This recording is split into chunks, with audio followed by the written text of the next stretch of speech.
تو جد و جہد سے کام لینا ہوگا۔ ہم جو کچھ جانتے ہیں اور جو کچھ پاتے ہیں وہ اس کے مقابلے میں بہت تھوڑا ہوتا ہے جو ہم نہیں جانتے اور نہیں پاتے ہیں۔ اس ریشو کو ہمیشہ سامنے رکھیں۔ آپ کا جانا ہوا اور آپ کا پایا ہوا ہمیشہ بہت تھوڑا ہوتا ہے۔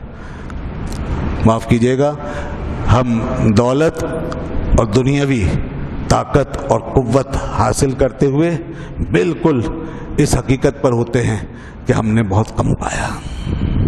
یہ ہے کہ نہیں؟ انسان جتنی بھی دولت جمع کر لے ہمیشہ یہ سوچتا ہے ابھی تو میں نے بہت کم پائی ہے، ابھی بہت ہے باقی جو میرے ہاتھ آنی چاہیے جس تک میں نہیں پہنچ سکا، اور پھر مسلسل ہاتھ پیر مارتا ہے اور لکھ پتی سے کروڑ پتی، کروڑ پتی سے ارب پتی، ارب پتی سے کھرب پتی بن جاتا ہے۔ ایک چھوٹے سے علاقائی لیڈر سے گزر کے صوبائی سطح کا لیڈر بنتا ہے، صوبائی سے قومی سطح کا، اور قومی سطح سے گزر کے پوری دنیا کا لیڈر بننا چاہتا ہے دولت کی بنیاد پر۔ پیسہ جمع کر پھر بھی حرص و ہوس نہیں بھرتی، تو وہاں کیا نظریہ ہے؟ یہ مسلسل پروگریس کیوں ہو رہی ہے؟ اس لیے کہ یہاں وہ اس حقیقت پر ہے کہ میں نے جو پایا ہے وہ تھوڑا ہے اور جو نہیں پایا وہ بہت زیادہ ہے۔ اس لیے مسلسل ترقی جاری ہے، مسلسل بھاگ دوڑ جاری ہے، مسلسل حل میں مزید کی آوازیں آ رہی ہیں۔ بس یہی فارمولہ اور یہی حقیقت دوسرے حوالوں سے اپنے اندر پیدا کر لیں۔ اپنے شخصی کمالات، علم، عمل، روحانی ترقی، اللہ کا قرب، ایک شریف اور نیک انسان بننا، تقوی اور طہارت اختیار کرنا، ان معاملات کے اندر بھی اگر انسان یہ سوچ لے کہ جو کچھ میں نے پایا ہے وہ تھوڑا ہے اور جو نہیں پایا وہ بہت زیادہ ہے، تو بس پھر اس کی رفتار کبھی رکے گی نہیں۔ پھر حل میں مزید، جس طرح مال و دولت حاصل کرنے میں اور دنیا جمع کرنے میں حل میں مزید کے ٹریک پر سوار چلے جا رہے تھے، اسی طرح پھر ان تمام میدانوں میں حل میں مزید کا ٹریک تیار ہوگا اور آدمی آگے بڑھتا جا رہا ہوگا۔ علم کے حوالے سے بھی حل میں مزید کوئی خوبی و کمال تو اس میں بھی حل میں مزید، روحانی ترقی و ارتقاء اس میں بھی حل میں مزید، عمل، تقوی، پرہیزگاری اس میں بھی حل میں مزید، تو بس پھر انسان بنتا ہی چلا جائے گا، آگے بڑھتا ہی چلا جائے گا، پھر وہ کہاں رکے گا۔ اس لیے اللہ تعالیٰ نے سورہ زمر میں ایک آیت ارشاد فرمایا وہ لوگ جو دنیا کے اندر اچھے بن کر رہیں گے، جو دنیا میں اچھے کام کریں گے تو ان کے لیے حسنہ ہے، اچھا ہے، اور انہیں وہ اچھا ملتا رہے گا۔ جتنے وہ اچھے کام کرتے رہیں گے انہیں اس کا اچھا ملتا رہے گا۔ تو یہ ہے اصل میں اسلام کا نقطہ نظر اور اس کا زاویہ نگاہ۔ ہمیں یہ جو حل میں مزید ہے اس کو مادی مفادات کے دائرے سے نکال کے روحانی کمالات کی دنیا میں لے کر اپلائی کرنا چاہیے، تو ہم انشاءاللہ آگے بڑھیں گے۔ حضرت علی رضی اللہ عنہ منبر پر بیٹھے، میں نے پہلے بھی شاید یہ واقعہ سنایا، بات بڑی حقیقت آمیز ہے، اس کو جتنا سنا جائے کم ہے۔ آپ منبر پر بیٹھے، ایک شخص آیا اور اس نے آپ سے ایک مسئلہ پوچھا۔ آپ نے فرمایا کہ مجھے اس کا علم نہیں ہے، میں یہ نہیں جانتا۔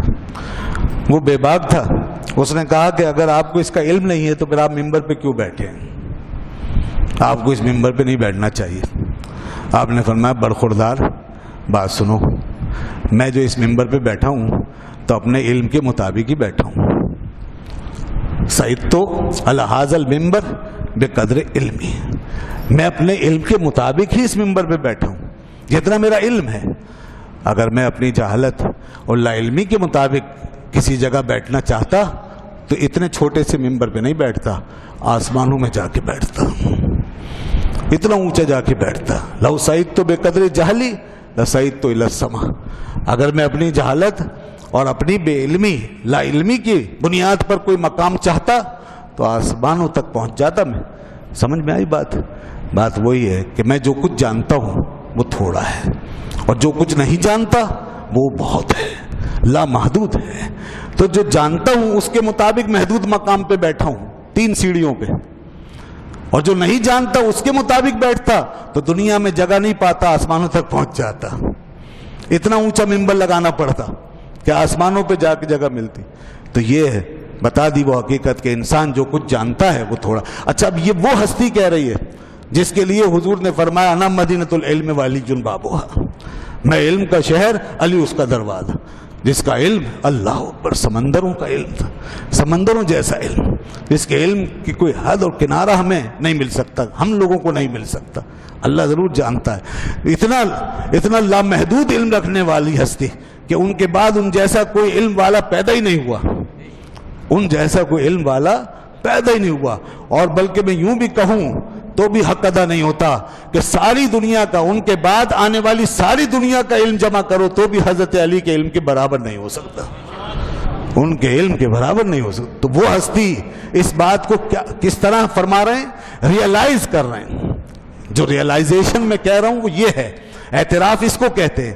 اتنا علم رکھنے کے بعد بھی ریئلائزیشن کا یہ عالم ہے، پوری حقیقت سے باخبر کہ میرا اتنا سارا علم بھی اس کے مقابلے میں جو میں نہیں جانتا ہوں وہ بہت تھوڑا سا ہے۔ بس یہی وہ اعتراف ہے، جس میں یہ اعتراف ہوگا وہ ترقی کرتا رہے گا، آگے بڑھتا رہے گا، نصیحت پر نصیحت حاصل کرتا رہے گا، باتوں پر کان دھرے گا، سنے گا اور عمل کرے گا۔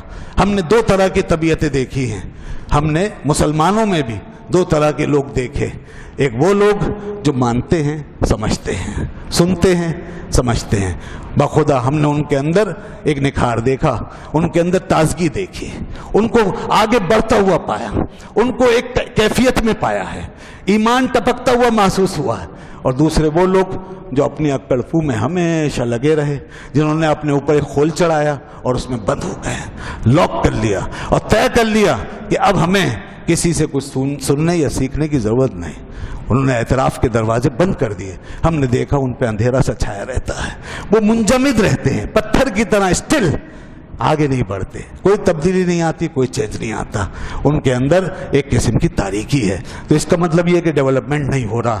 تو باغ میں جب جاؤ تو دو طرح کے پھول ہوتے ہیں، ایک وہ جو کھلکھلا رہے ہوتے ہیں، آگے جا رہے ہوتے ہیں تو ان کو دیکھ کے خوشی ہو رہی ہوتی ہے، اور دوسرے وہ جو رک گئے ہوتے ہیں، مرجھا گئے ہوتے ہیں اور سوکھ رہے ہوتے ہیں، ان کو دیکھ کر ایک اور دوسرا تاثر پیدا ہوتا ہے۔ تو شخصیات بھی اسی طرح ہیں، اعتراف کر لینے والی شخصیتیں کھلکھلاتے پھولوں کی طرح ہیں، اور اعتراف کا مادہ نہ رکھنے والے لوگ مرجھائے ہوئے پھولوں کی طرح ہیں، اور جو مرجھانے کی طرف جا رہے ہیں وہ ایک دن وہ کسی ہوا کے جھونکے سے جھڑ کر گر جائیں گے، لیکن جو کھلنے کی طرف جا رہے ہیں وہ کسی کے گلے کا ہار بچ جائیں گے، وہ کسی کی آنکھوں کا نور بن جائیں گے، اور وہ اس دنیا کو اسی طرح مہکاتے چلے جائیں گے۔ یہ ہے ہماری شخصیتوں کا اصل معاملہ۔ تو یہاں قرآن نے بار بار یہ بات